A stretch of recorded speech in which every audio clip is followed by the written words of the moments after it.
Halloween je v Amerike sviatkom masiek a neuveriteľných náhod, o čom sa presvedčil aj kameraman Nového času.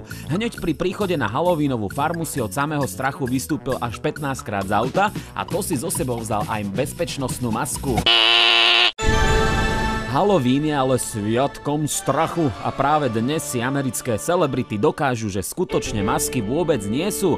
Večer sa totiž na Star Street chystá už druhá, ale pravá Halloween party. Vráťme sa ale k nášmu bezvlastnému kameramanovi, ten pokojne zatiaľ cestuje obrazovo priblížiť čitateľom Nového času Halloweenovú farmu.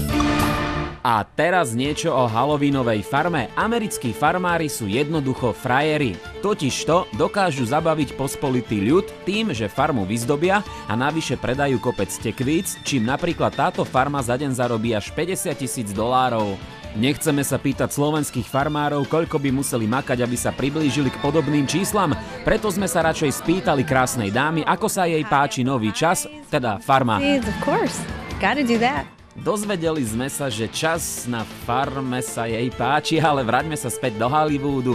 Tom Cruise, Paris Hilton, ale aj Michael Jackson sa dnes večer predvedú.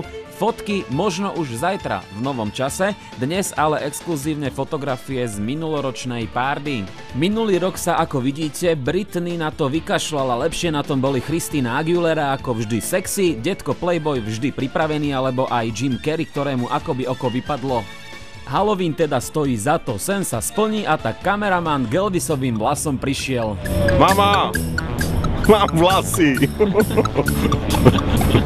Z pravej americkej Halloweenovej farmy pre Nový čas Miro Lukáč, Peter Minárik.